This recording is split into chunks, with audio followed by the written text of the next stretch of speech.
నమస్తే, welcome to our voice. నేను journalist నవత. ఉత్తరప్రదేశ్లో పోలీస్ రిక్రూట్మెంట్కి సంబంధించి జరిగిన పరీక్షల్లో పేపర్ లీకేజ్ గురించి ప్రత్యేకంగా చెప్పాల్సిన అవసరం లేదు. ఇది ప్రతి ఒక్కరికి తెలిసిందే. Uttar Pradesh constable recruitment paper leakage గురించి యోగి ఆదిత్యనాథ్ సర్కార్ సంచలన నిర్ణయం తీసుకున్నారట. UP police recruitment and promotional board chairperson Renuka మిశ్రాను ఆ పదవి నుంచి తొలగించారు. వెయిటింగ్ లిస్టులో ఉంచారు రేణుకా మిశ్రాను. విజిలెన్స్ డైరెక్టర్ రాజీవ్ కృష్ణకు బోర్డు అదనపు బాధ్యతల్ని అప్పగించింది. రాష్ట్ర వ్యాప్తంగా కానిస్టేబుల్ రిక్రూట్మెంట్ కోసం గత ఫిబ్రవరి 17-18 తేదీల్లో పరీక్షలు నిర్వహించారు. దీంతో ఆ పరీక్షల నిర్వహణ అనంతరం పేపర్ లీకేజ్ అంశం బయటికి రావడంతో ఫిబ్రవరి 24న ఆ పరీక్షల్ని రద్దు చేస్తున్నట్టుగా యూపీ ప్రభుత్వం ప్రకటించింది. 6 నెలల్లో మళ్ళీ పరీక్షలు తిరిగి నిర్వహిస్తామంటూ యూపీ ప్రభుత్వం ప్రకటించడంతో పాటు దీనికి కారణమైన వాళ్ళను ఖచ్చితంగా శిక్షిస్తామని కూడా చెప్పింది. అయితే 48 లక్షల మంది అభ్యర్థులు ఈ పరీక్షలకు హాజరయ్యారు. నిజంగా కూడా ఎక్కడైనా సరే పరీక్షలకు సంబంధించి పేపర్ లీకేజ్ జరగడం అనేది దురదృష్టకరం.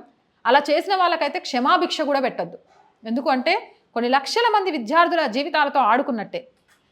దీనికి సంబంధించి అన్నట్టుగానే యోగి సర్కార్ ఉత్తరప్రదేశ్లో విచారణను వేగవంతం చేసింది.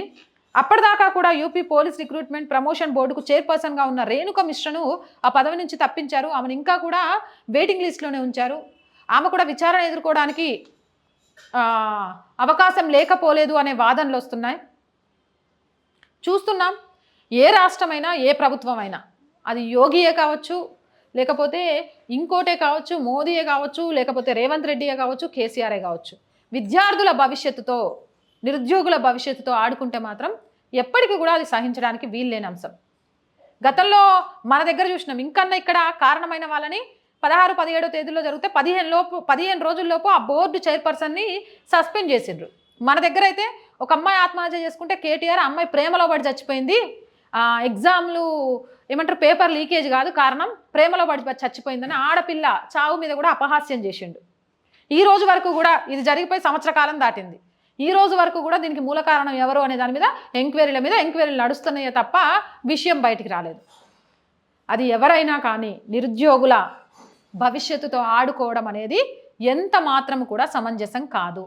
యూపీలో మోదీ సర్కార్ UP police recruitment and promotional board chairperson Renuka మిశ్రను సస్పెండ్ చేయడంపై, ఆమెను వెయిటింగ్ లిస్ట్లో పెట్టడంపై మీ అభిప్రాయం ఏంటి? ఇలానే కారణమైన ఆ బోర్డు కారణం కాకపోయినా ఆవిడే చేసి ఉండకపోవచ్చు, కానీ ఆవిడ హయాంలో పేపర్ లీకేజ్ జరిగింది అంటే ఖచ్చితంగా ఆవిడ తప్పున్నట్టే కదా. అలా వెంటనే ప్రతి రాష్ట్రంలో కూడా స్పందించే విధానం వస్తే ఎలా ఉంటుంది?